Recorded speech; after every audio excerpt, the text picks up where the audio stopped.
following is a special presentation of the Sports Journey Network.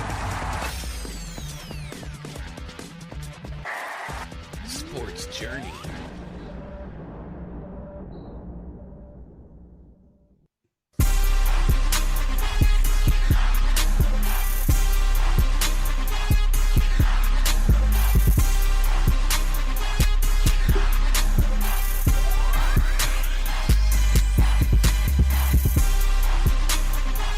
Welcome, ladies and gentlemen, to The Breakdown, and I'm your host, Dujunnea Bland, and we're back in the building, and sports is going wild.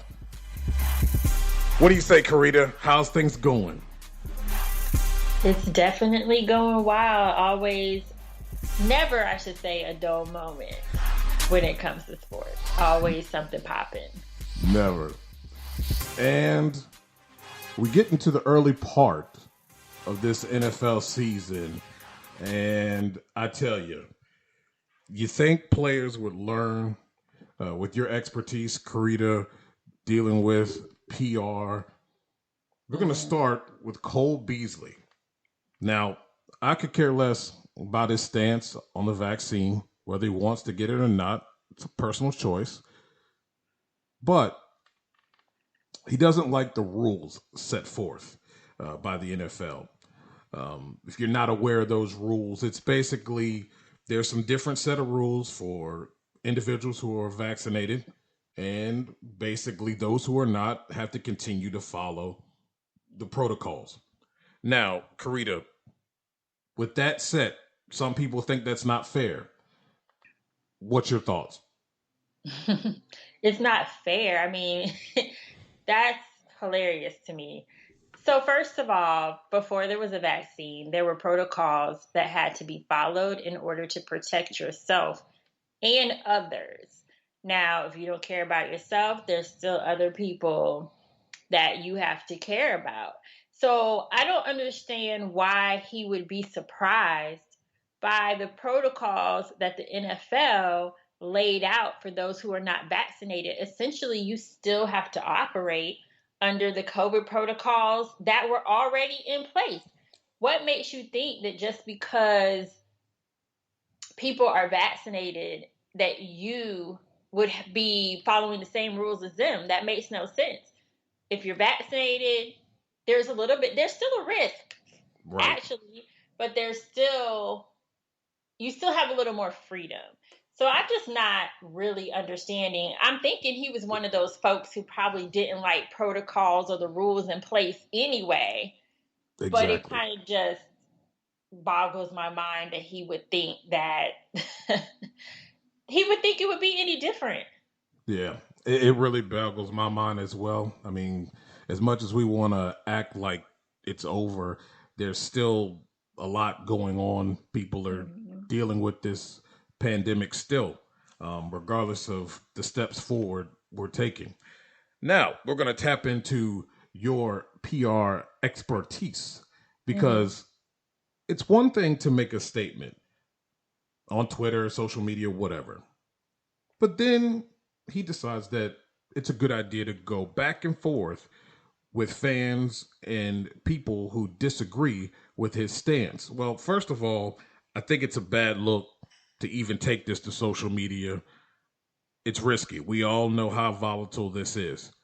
So from the PR standpoint, what nightmare is he getting himself into as a player and his representatives, but also from a team standpoint and how he's putting his team in a bit of a situation here, especially if he says something out of line? Putting himself in an unnecessary nightmare. I mean, to your point, what are you going to social media for when it comes to this? It's definitely a bad look. It does put the team in a bad position. It puts you in a bad position. The NFLPA, who laid out these rules and protocols, you're going back and forth with people, but you have to know that not everybody agrees with your stance. I'm sure you knew that when you put it out there. It just seems extremely childish at this point. And hopefully whomever his representative, if he has a personal representative, or it could be the team PR, hopefully someone is telling him that he needs to chill. I mean, he's already the damage is kind of already done in a sense. You're putting it out there, but it's really a personal medical issue, right? So it's Exactly. like, it's your choice. For me, I don't even really like reporters asking people if they're getting vaccinated, because unless that person volunteers that information, it's really none of your business. Exactly. But to put it out there, you made that choice. So you have to deal with how people react to it. And like I said in the beginning, it's just unnecessary. It's just unnecessary at this point, and it's just a foolish action. And he should be a lot more responsible than that. When will they learn? I don't understand the thought process when you think that you're going to put something out there and you're not going to get some clapback over it, and then you kind of keep it going by engaging in this banter, as if we haven't learned a lesson about this type of stuff. And the fact that he's choosing not to, I mean, think about the easiness it is for teams to pick up a guy who already is vaccinated. Because we have to think about this as a business. And the bottom line is, if you're not vaccinated and you've been making all this stink, if they find somebody better, they likely will cut your behind. Because if something happens, whether you break a protocol, you have a 5-day quarantine session. So you're putting the team at risk.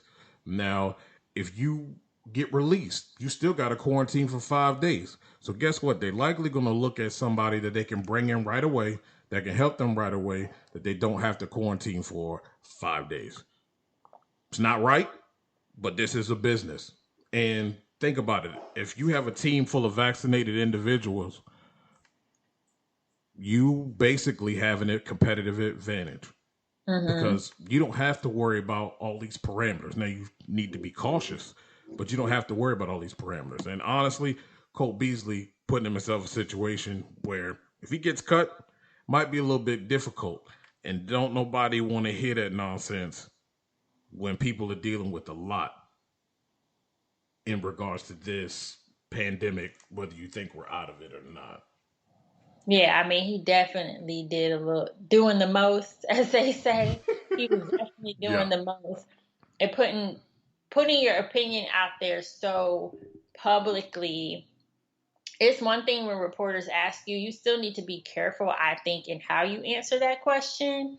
Right. But if a reporter asks you, that's one thing. But just to go on social media and go on rants about it, it's just absolutely ridiculous. Now, a great athlete in Julio Jones was called by Uncle Shannon live on television. Now, whether he knew that he was on TV or whatever, he expresses himself about the team that he is looking to be traded from live. What kind of nightmare is that? And fortunately, it didn't hurt him. I mean, obviously, we know what Julio brings to the table. He was able to get picked up by the Titans, but there's got to be some adjustments made on his part, right? You can't necessarily just be out there doing that. That's doing the most and could get you in early retirement. So it depends, right? If Shannon Sharp, if he thought he was talking to Shannon Sharp, who is his friend, offline, having a conversation, like what I say on a personal level to someone who's supposed to be my friend and I'm supposed to trust is one thing. In my personal time, you still got to be careful because he's still like Shannon Sharp on First Take, or not First Take, Undisputed. But on the flip side, I hope he didn't know he was on live TV. If he knew he was on live TV, that's a different story. Right. Because those comments definitely do not need to be made publicly. It's not professional. Up to that point, Julio Jones has had a pretty squeaky clean reputation. So it wasn't good from a reputation standpoint. That's why it's hard for me to really know. And we still don't know. Nobody's ever told us. Right, we still exactly. don't know if he knew or not, because it's harder for me to say if he knew, because, like I said, he's never really been that kind of guy in the league thus far, is to be vocal and to do irresponsible things like that. But then I also know that guys get real crazy when they're ready to leave somewhere. So that was a tough one as far as when I issued something from a PR perspective. At the time, it was the same day, I believe. Yeah, and it was. I'm saying no one has addressed it. And that was an issue. Like, tell us, take responsibility. Tell us, like, Shannon, did he know? No one still has addressed it, which I still think, is kind of crazy. Did it hurt Julio? No, because he got picked up by the Titans. Is he going to make adjustments? Probably not. Why should he when he got picked up by the Titans, Exactly. So where's the lesson if he did do something wrong? There is none. It's like this all across the NFL or NBA, all these athletes. People just care about winning, not so much about what they do. Right. Even though they should. Exactly. And let this be a note for people who are not like Julio, who don't have the talent level like Julio. Oh, yeah, you can't do that. Yeah. You don't have that freeness of speech. They will hem you up, and you likely will just get cut and not get picked up by another team for running your mouth like that. So, yes, likely nothing will happen to him, but just don't think that you on the same level as Julio Jones. And with that, we're going to take a break and get into some NBA talk, where it's been fun. It's been a fun playoff. And we're going to talk about Doc Rivers. Is that thing that he's doing with not taking it too far in the playoffs, is it actually a reality now? We'll talk about it when we come back.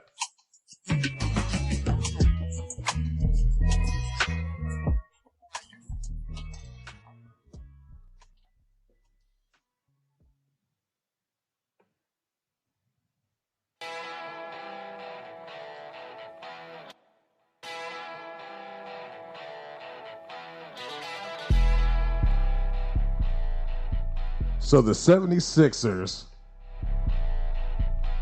find themselves in a dogfight. And we would have thought, especially the way that they played, I mean, you look at the series averages and they out-averaged them in points, 110 to Atlanta's 107. You had 44.5 or 44.6 rebounds. They out-rebound them by a little bit. Still, they led that. And out-assist them, 23.7 to 19.6. And yet, they took a L. Now, a lot can be said about their bigs, about their big players on that 76ers team. But see, we know that's not how it works, especially for a coach in Doc Rivers that is known for not being able to get his teams to the big dance. His playoff record, he has 192 playoff games coached. He is 98-94. That's just above, a smidgen above 500. Carita, is this now something that has to be talked about when referring to Doc Rivers?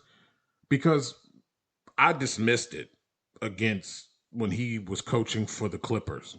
Clippers are the Clippers, and they will always be the Clippers. But now, with the players that they have, and it seems to be the same old thing that goes on with Doc Rivers and his teams. Is this now something we have to address? Absolutely. Definitely at this point. I mean, like you said, I think it's always been lingering and he's gotten the benefit of the doubt. But the way the 76ers were playing, at one point, I definitely thought they were going to make it to the finals. Me too. And I don't know what happened. They just fell apart. And I mean, Joel Embiid, he did have some injury issues throughout the playoffs. So that's definitely a part of it. Right. But with all that talent, like you mentioned, there's no way that they couldn't continue to give some problems to the Hawks. I mean, I think the Hawks was a pretty good matchup for them. Indeed. So you definitely have to look at Doc's coaching record. Do I think it'll hurt him? I feel like because he's Doc Rivers, he will continue to get opportunities. And I think that the conversation will continue to come up. And it's just going to continue to come up. But I don't know if it's going to impact his career or not. Yeah. Take nothing away from him as a coach. I just think when you look at his playoff coaching, he reminds me of the same things that the Wizards went through this season. And there's a couple other teams in these playoffs that struggle with finding a happy medium with the guys they have out on the floor. His combination of guys and rotations are not very good. And you can look back at the Clippers, and I'll say a Paul George is MIA more than he is there and contributing. But that's some of the same things that they had with the Clippers. Bad rotations, bad combinations out on the floor at inopportune times that don't give them an advantage to win.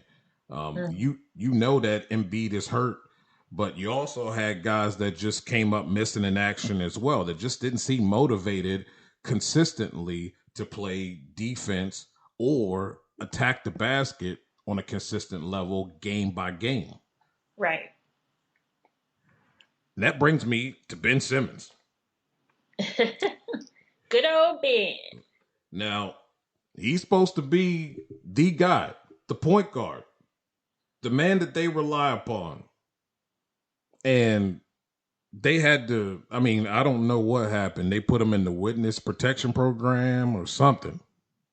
But he was nowhere to be found. And if you go back and look at his history in the playoffs, I think he's at the most averaged 12.9 points a game. This series was 11.9. This guy's taking an average of 4.9 shots a game. Yeah. That's crazy. You can't, besides Joel Embiid, Ben Simmons is supposed to be that guy for the 76ers. I'll say this. Bradley Beal, point guard,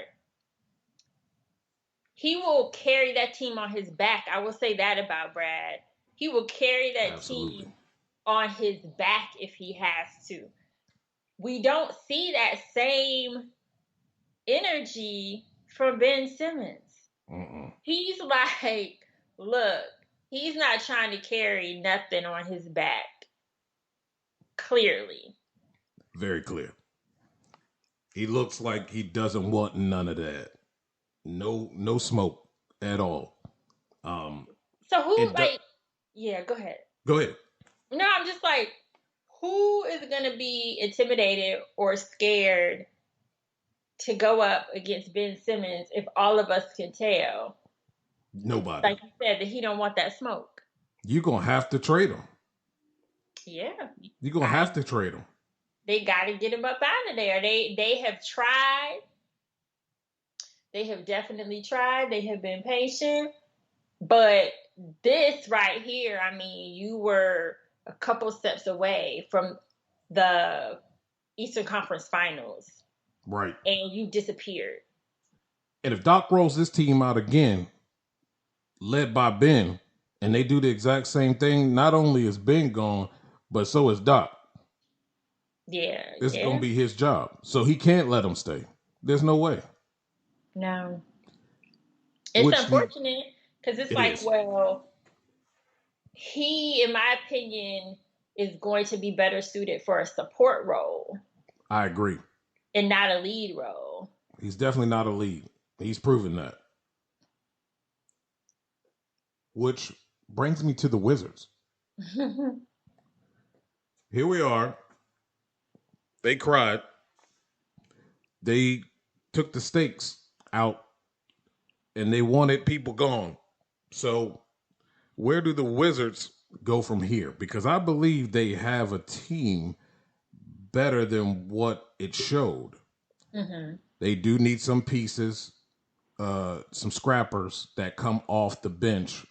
We know the starting lineup is pretty good. And I think can compete with any of these guys when they're on in the East. But where do they go from here now? Well, first and foremost, the biggest next step is hiring a new head coach.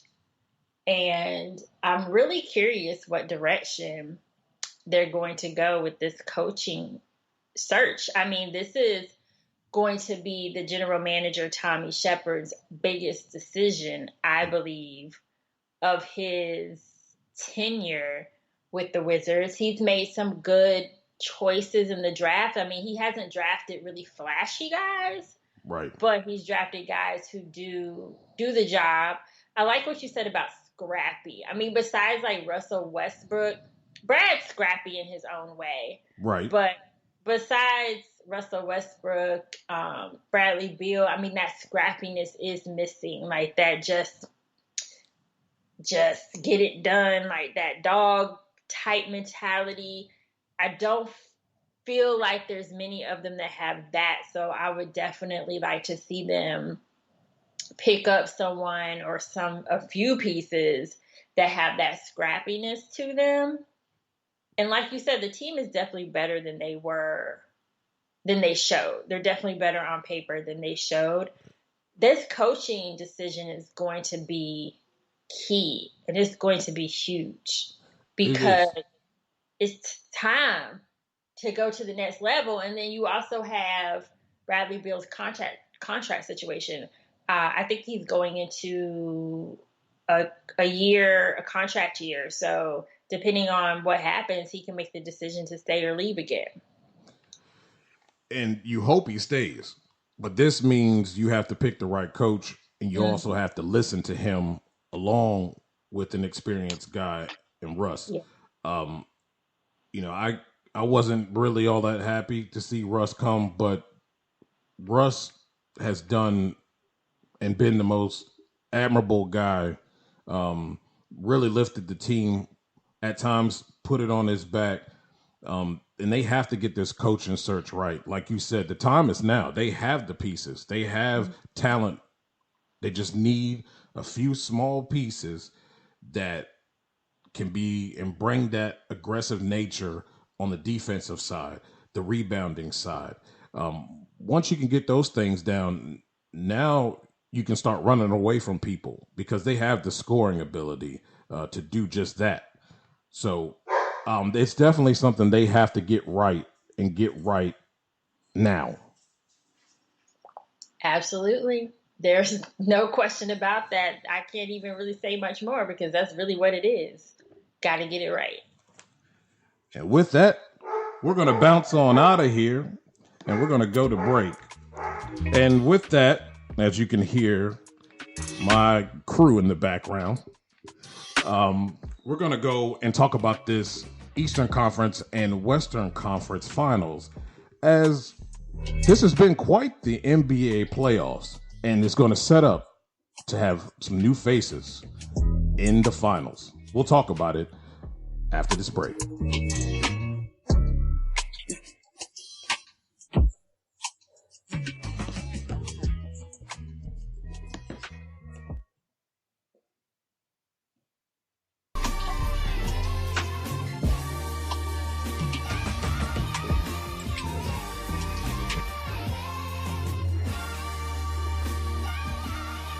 So I think fans are saying, yeah, to these playoffs.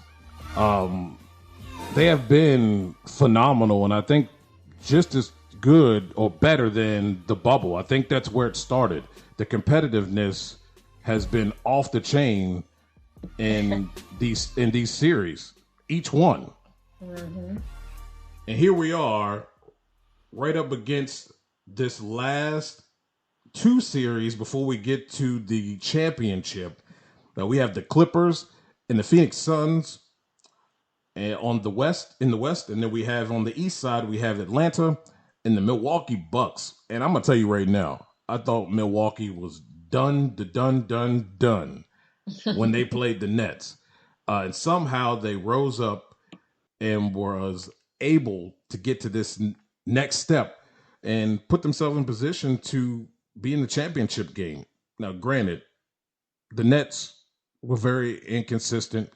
I'm going to say this. I don't know how some of those folks over there on the Nets basketball team can commit to an Olympic basketball team, but you can't be healthy in the playoffs. So what makes you think you're going to be healthy during the Olympics? Just my personal opinion, looking at all of that. When you look at these two series, Carita, what stands out to you with these two teams, four teams that are going at it to be in the championship?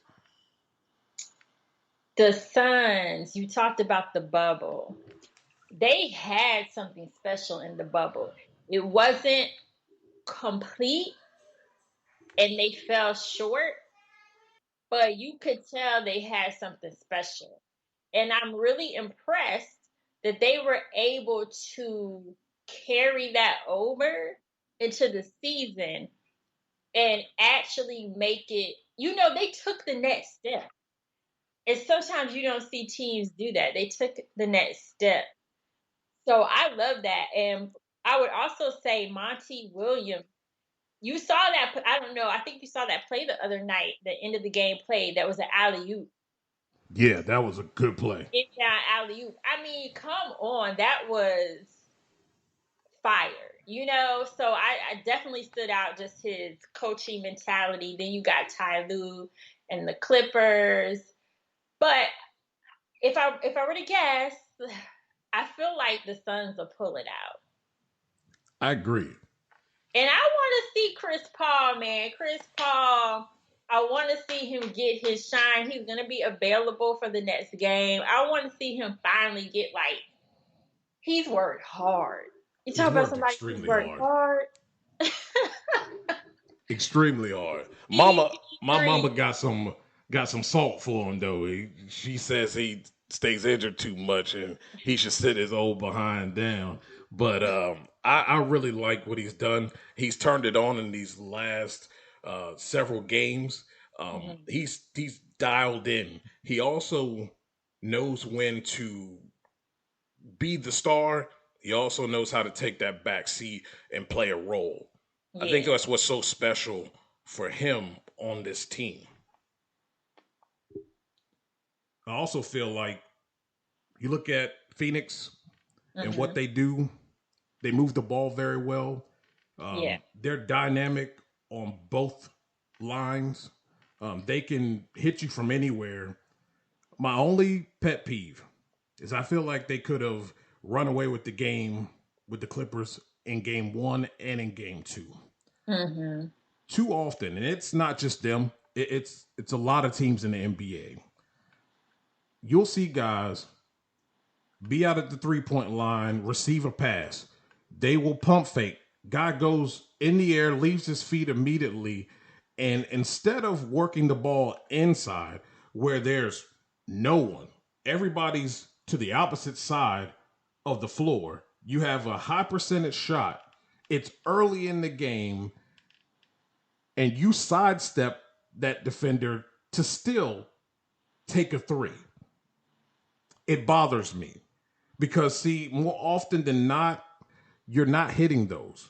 Now, you take those easy twos early in the game, especially in game one. Phoenix could have been up by 20. But you're shooting threes, like, I don't know, heat checking it, and you're only 2 minutes, 3 minutes into the game. I'd like to see teams attack the basket more, get guys into foul trouble, and I think Phoenix can do that. That's the problem for the Clippers. They can't defend them being able to attack the basket. They're just too quick, and they move the ball very well. I definitely see them winning this series, though, and I see them winning it with ease, especially after that alley-oop the other night. Like, come on, man. And Kawhi is hurt. Yeah, and that's a problem. I still don't think it's a closer game, but I still think Phoenix wins this with or without Kawhi. They just don't have the ball movement. I do agree with that. And Paul George is inconsistent. It doesn't help not to have Kawhi, but I definitely still would have picked the Suns. Indeed. Either way. Mm-hmm. Indeed. Now, this series on the East, I mean, really, you don't know. It's hard to say. Because who would have thought the Bucks was there? Yeah.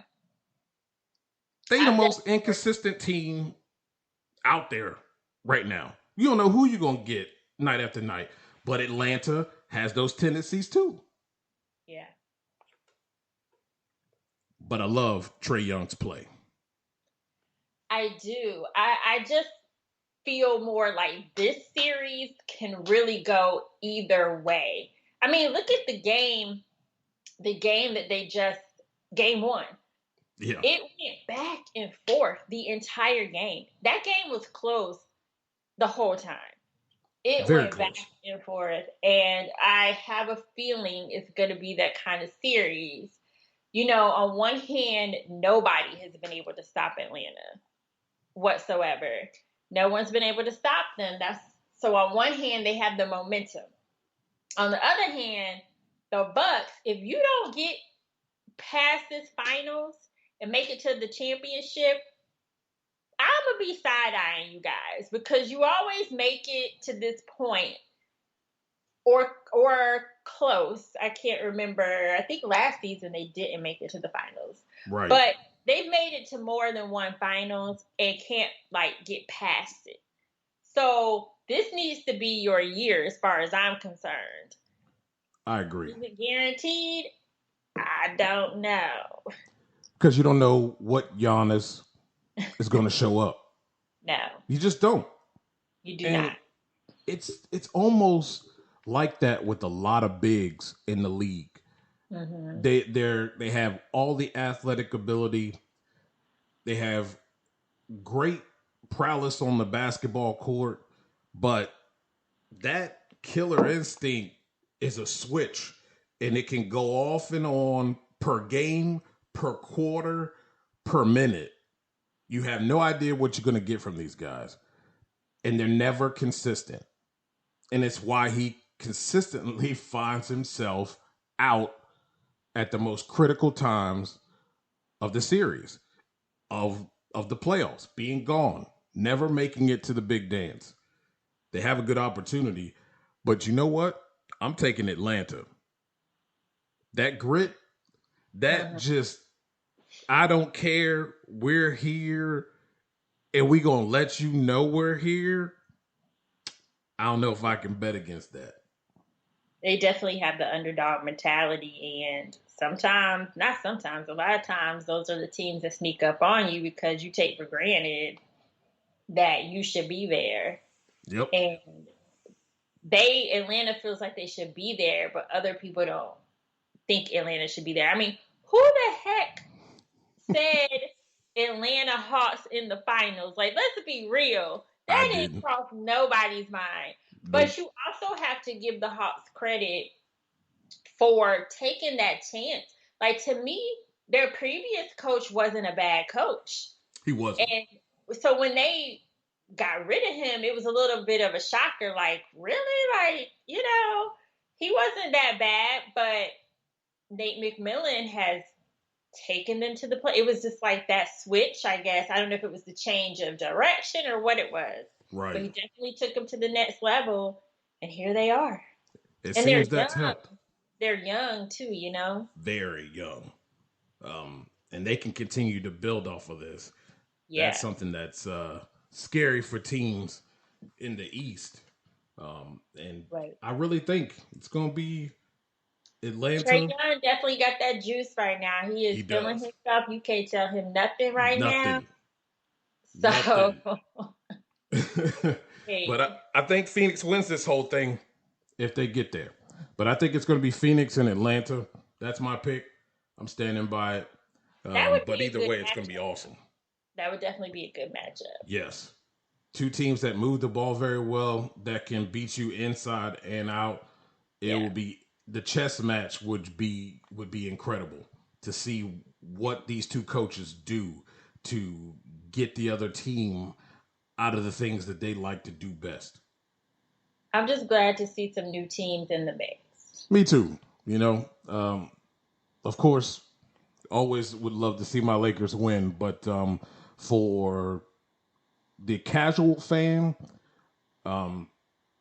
just for these teams who really don't get an opportunity, they don't get a lot of TV time or whatever, it's really good for the game. And it's good to see a new blood, young blood in here and going after it. And it's been fun to watch. And fans are getting to know some of these teams that they otherwise likely wouldn't get to know because they're just not always the big market game. Mm-hmm. So great job. Great job it's great for the NBA. It's great for everyone with all these new teams in. But still, I'm standing by. If the Clippers want to win a championship, they can get their own arena. Until then, y'all not hoisting any championships up in the Lakers rafters. That's all I'm saying. We're going to leave it at that. Anywho. And that's it for our show, guys. It's been fun. This whole NBA, you got the WNBA is out right now. And we're going to talk about that because there's a lot of good stuff going on over there. Yes, absolutely. Always. WNBA. Do not forget, women's sports matter. Big time. Big time. So what do you have going on over there with Double Take? Got the triple dub. What are we going to expect? What can fans expect? Well, you can expect me to start embarking on my Mystics coverage now that the Wizards are pretty much quiet for a while. So you can see that coverage on sportsjourney.com coming soon. Also, we'll be reinvigorating Double Take Sports. As you know, I've had some great personal things going on. It kind of took my attention away from that, but yes, ready to get that fired up again. Thank you. So dbltakesports.com and also at dbltakesports. Make sure you're following. And I think that's the biggest thing. The triple dub, we do plan. We're taking a little break from Wizard season, but we do plan on talking some Mystics. So stay tuned for that too. Yes. And that last episode of the triple dub with the Wizards coverage was awesome because you guys were all able to get together. And that was fun to listen to. You could hear the excitement between you ladies. Made for a great, you could just feel the energy and how you guys gelled being in that room, and that's awesome. Glad you guys got a chance to do that. It was so good to be in person because, as you know, we couldn't do that over the pandemic, and that's the bulk of the time frame that we were doing the show. So I'm glad for our very last episode of the Wizards season, we were able to get together because, like you said, it was just like a whole different vibe. Yep, it was awesome. We're like, we don't even know what to do together. Like, we always do this on the computer. Like, right. Well, as for me, everything's audible. You might get some written work here soon, but we're staying audible. First, we're gonna go to Ghostcast, the Not Bland show over there. They are expanding. There will be some new features coming with that, but you can catch me over there. You can also catch me on this show. And when I decide to drop a gem, you can find that at sportsjourney.com. It will be soon. I've got the itch a little bit, just not as much as being on the mic. Yeah, a lot easier being on the mic, I tell you that. It is. We thank you for listening to us. We appreciate you very much. You guys riding with us. It's been fun. And we hope to keep this journey going. And with that, we're closing out. So enjoy, and we'll be back next week. Yeah, right here. We'll be back. Thanks for listening.